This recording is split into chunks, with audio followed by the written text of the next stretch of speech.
I just want my 5-year-old me to understand that, look, I put you through some shit. I really did. I really put you through some shit. But I've done the work, still doing the work to make sure that you never feel unsafe again.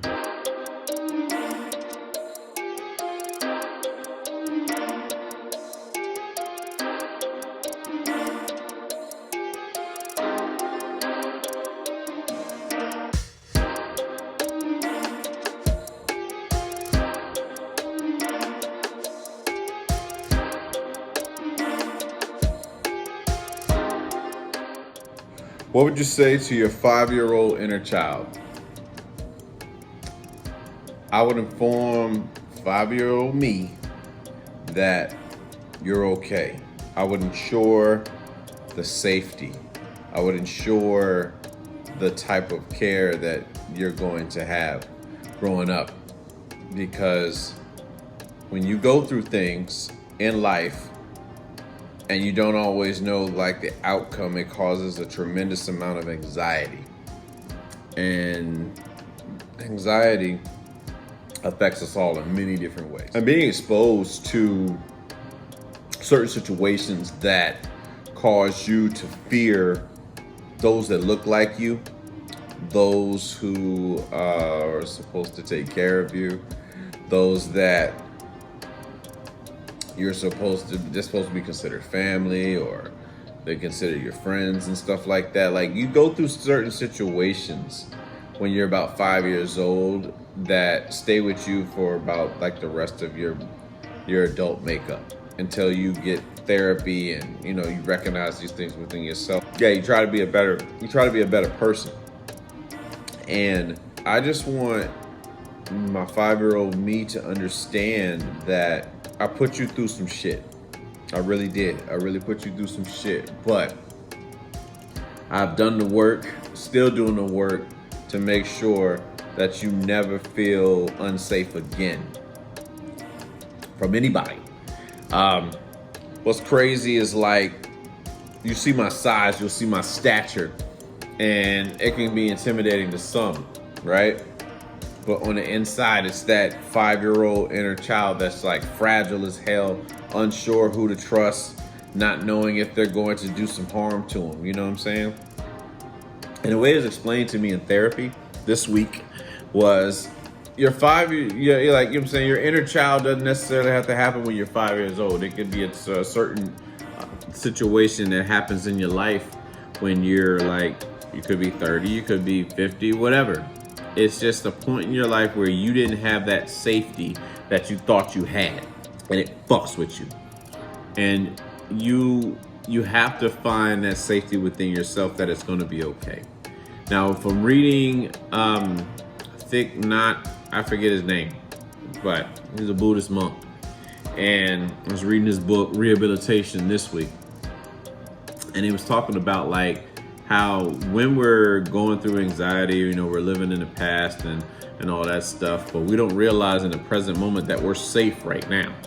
Like, we're so caught up reliving these emotions and these brain patterns that we had before, that we're not living in the present. So we're just stuck in time, essentially. And we have to navigate our way cosmically and just mentally to get to the point where we're living in the present moment and not reliving these negative things that have once happened to us. Because these things do happen. Bad things happen. It's all, there's no good or bad thing. It's all about how we interpret those things that happen. You know what I mean? Because life is like life. That's it. I guess that's the best way to describe it. Because you look at, like, in the wild, when a lion is trying to chase an antelope, from our standpoint, oh my God, it's wrong to kill another animal. But they're trying to eat, they're trying to survive. You know what I'm saying? And the same we said for us with life, like, we got people that we lose in life through death, and You know what I'm saying? A lot of things like that. And it's hard to explain it. We ask God, why? We ask the universe, why? Why would you take somebody that I love so dearly from me? But nothing we have is owed to us. Nothing. And it can be hard to accept losing people that you cherish and love so much. And I want people to see, like I said, life is just life. And at times it can be confusing. We can get caught up in our entitlement. We can get caught up in our egos, and we feel like, no, we're supposed to have certain things, but nothing belongs to us. Like nothing. And just looking at, where I was going with the lion and the antelope thing is like, it's looking at life. You can interpret life as good or bad. Life is neither good nor bad. It's all about how we interpret it. So the lion chasing the antelope, in one end, if you're looking at it from the antelope's perspective, it's a bad thing. This lion is chasing me. But if you're a lion, then you're looking at it from a good perspective because you have food to eat. And that's just one example of how life can be interpreted. There are many people that look at things from the glass is half empty, and there are many people that look at it from the glass is half full. And I think we all should be looking at it from just being. That's it. It's just life itself. People, and then what I'm saying, like, and learning to grow from it, learning to grow from life. Things are not always going to make sense to us, but it is part of life, and we just have to embrace it. We have to flow with it like water. But getting back to the 5-year-old inner child, I would like I said from the beginning, I would let my inner child know that you're okay, that you're safe, and you don't have to worry. I'm going to get you through this. I'm going to be what you needed a long time ago when traumatic things happen. And traumatic things do happen, ladies and gentlemen. So we don't have an issue going through things. We have an issue going through things and feeling like we were alone or helpless. You know what I'm saying? So like to have that, when you're in that mindset where you feel like something traumatic happened to you and you didn't have any backing on it, it stays with you and it fucks with you mentally, and part of you never lets that go. But you have to learn how to do it if you're going to get any better. So, inner child, 5-year-old, your 5-year-old inner child, find him or her, hug them tightly, and ensure their safety.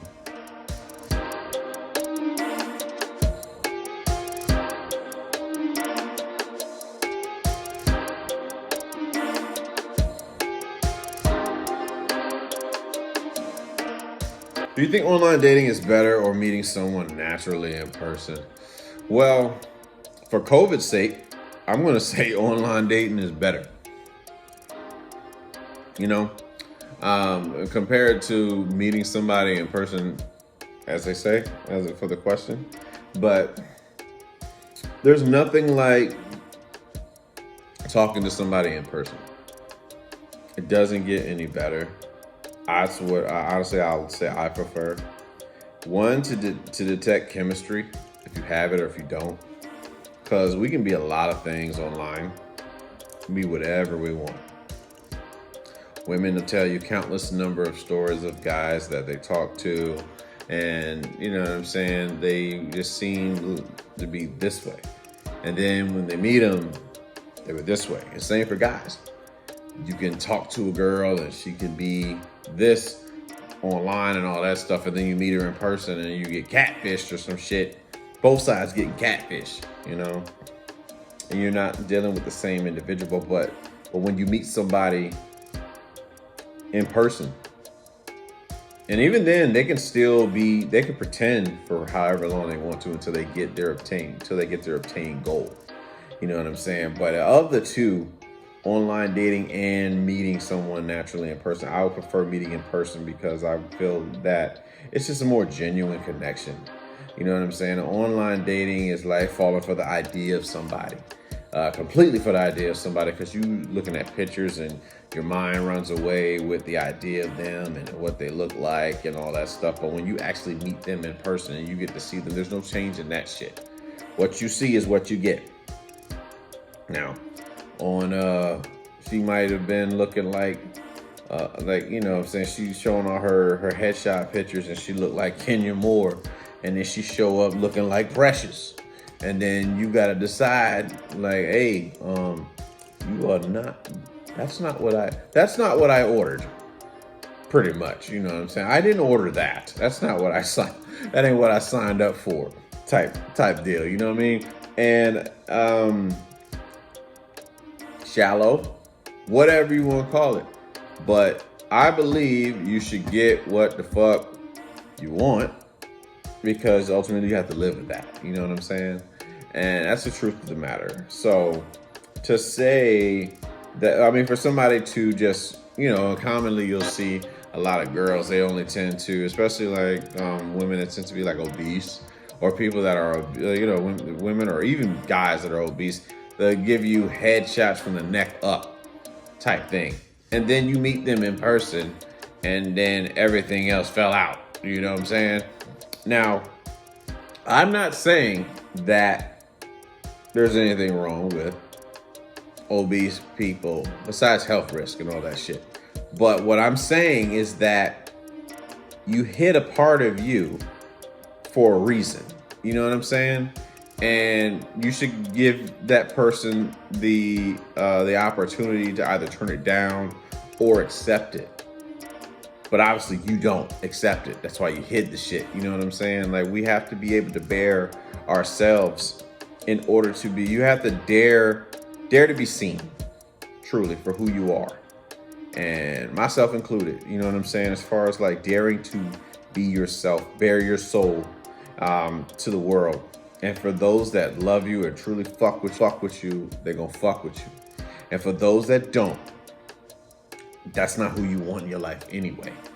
And so what I'm saying is that in online dating, you can be whatever you want to be. I can dress it up. I can lead you astray. I can lead you a certain way to believe me. This is how I am. But in person, you have to deal with me, the real me. You got to see me for who I am. You know what I'm saying? And eventually, like, you piss somebody off enough, they'll start to show the real them. You know what I'm saying? Like a relationship, any type of relationship, friendship, whatever you want to call it, nothing can really start until you piss somebody off.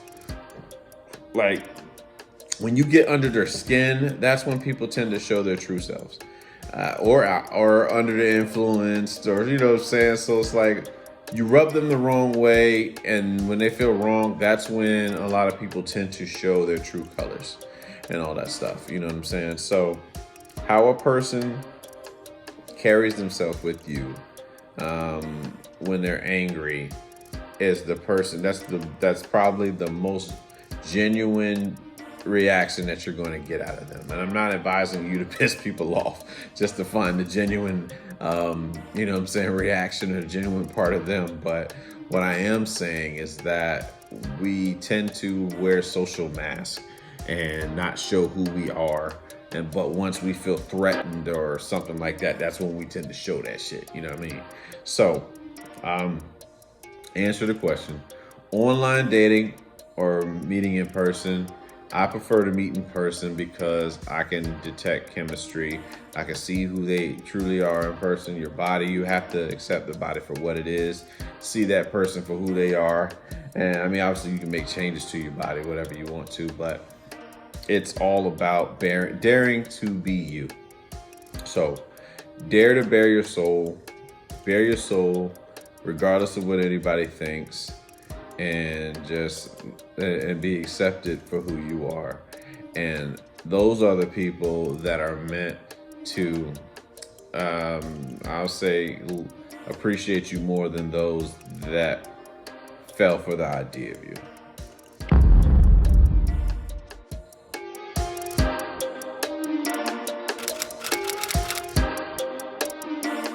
Have you ever found yourself in the wrong place at the right time? Oh man. A few times. A few times. So I'll date back to high school, right? A few situations. So this is basketball tournament going on, right? And I love basketball at that time, at that point in time. Like playing, I still love to play it, but I'm old as shit. Nah, I'm older than I was before. I'll say that. I'm gonna say I'm old as shit, but my body is not as young as it used to be. So certain functions don't function like they should for me to get back on the court. But this is ninth grade, right? I'm skipping class. I'm totally skipping class in school. There's this basketball tournament going on within the gym blocks, right? And I just so happened to be in a classroom that my teacher couldn't give a damn if we showed up or not, or whatever. And God rest his soul, Mr. Jones. I understand Mr. Jones passed away. If that's wrong, correct me. Anybody from Suffolk, VA, shout out to Nansen River. Love y'all. You know what I'm saying? Always gonna rep Suffolk, Virginia, and Nansen River to the fullest. John Yates, Florence Bowser, Burbage Grant, College Square. Who else? Who am I leaving out? Bellsville, Pewsville. You know what I'm saying? That's our little area. You know what I mean? Downtown Suffolk, Birdsong, Recreation, all that stuff. You know what I'm saying? I got off track, but gotta give shout out to the area that raised me. You know what I'm saying? Like we were just playing basketball in ninth grade and like in gym class, and I just so happened to leave I left Mr. Jones' class and just walked the halls, and I decided to go to the gym. So I sat in the gym while they were doing the basketball thing. You know how kids do. They think they're cool and shit like that, so they're just hanging out in the gym. So I skipped the next block. I skipped the next block, and I leave Miss Guerrero's class, right? This is third block I got, Spanish 1. And sure enough, towards the end of the block, who do I see in the hallway? Miss Guerrero.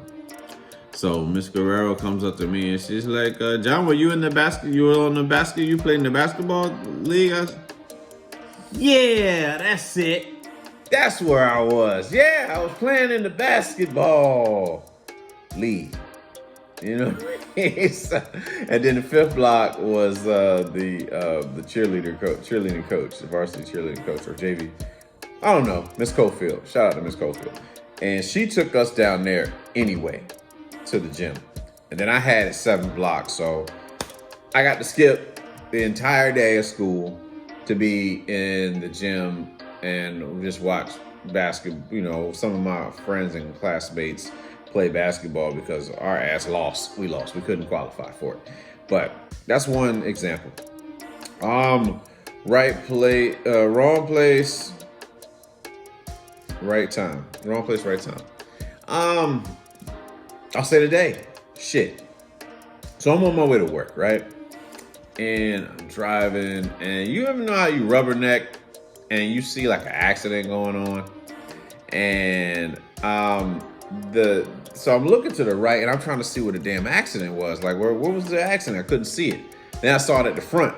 Now, by the time I look forward, I'm this close to hitting this old man in the back. So I had to do one of those Mario Kart, like, you know what I'm saying, type moves. And I ended up hitting in the middle of the street at the intersection. But nobody got hurt, thankfully. And I actually backed up. I backed up to the guy where I actually almost hit. I rolled my window down. I apologized to that old man. I told him, I said my apologies. He was like, that was close. Yeah, very close. And he was like, be safe. And I'm thankful, man. I'm thankful to God and the universe that it didn't go the way it could have gone. Because I'm telling you, I was this fucking close to hitting that car. And that could have changed a lot. And the cop was right there too. That's the crazy part. Thankfully, he was dealing with the accident. He had time to get me, so I waited for that light to turn green, hauled ass to fucking work.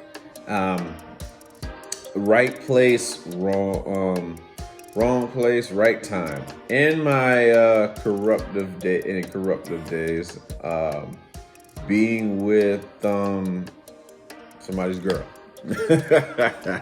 I'll say that. Because for that matter, obviously there was something lacking. Something was lacking within that. But how smooth it was done is something that, you know, you see in movies. You see in movies a lot of times, like, yeah, you know what I'm saying? Like, again, little womanizers type shit and all that stuff. But to be in a position to where you just you didn't get caught, in a sense. And there's been cases where I have got, well, it's situations where I have gotten, you know, caught doing shit I had no business doing. You know what I mean? And but in this situation, I didn't. And I believe that was I think it was just the rush of it all. You know what I mean? Like, I could very well get caught. My reputation could be on the line and all this other shit of trying to be back then in the beta days of believing this nice guy. And that was the objective you're trying to do, is be the nice guy, right? But to be in a position, man, where you're talking to, okay, situation. I'm not giving no names out. Nothing like that. I'm just sharing a situation. This is not bragging. This is just answering the question. But an individual's husband, not soon to be husband, I'll say that. No, they were dating. They were just boys. They were just, you know what I'm saying? They were dating at the time. He was deployed. And I was young and just got back from my own deployment. I was in good shape, tip-top shape, 21 years old, not too much body fat on me. He was sexy. He was sexy, girl. But, you know what I mean? So we worked together, and the individual, you know what I'm saying? I didn't realize the individual was into me. You know what I'm saying? I didn't recognize, like, my work a few times, and that was one of them. But the individual was a little bit, you know, was an older woman, you know what I mean? And her boyfriend at the time was deployed. So, I mean, we just so happened to have mutual friends, and one thing led to another, and then, you know what I'm saying, we got involved on an intimate level. And, yeah. And so I guess I would put that in a situation where one person was, you know, being in the wrong place at the right time. Because it was like that anxiety that you get, like, man, I'm not supposed to be doing. What if we get caught? What if something happens? And then you just go, and then part of you just is like, fuck it, man. This is where I am right now. I'm just gonna go. I'm just going with it. And yeah, it was, like I said, those are good times in my life that I shared on this particular question. But it's just funny how life goes, man. Like I said earlier, life is all about what you perceive it to be. I mean, you can perceive one thing as bad, or you can perceive it as good, but it's just life. And the objective of life is to find your purpose, and the objective of the purpose is just to be. You're just being. You're being what you've been called to do. You're just living in that. And all you have to do is just be.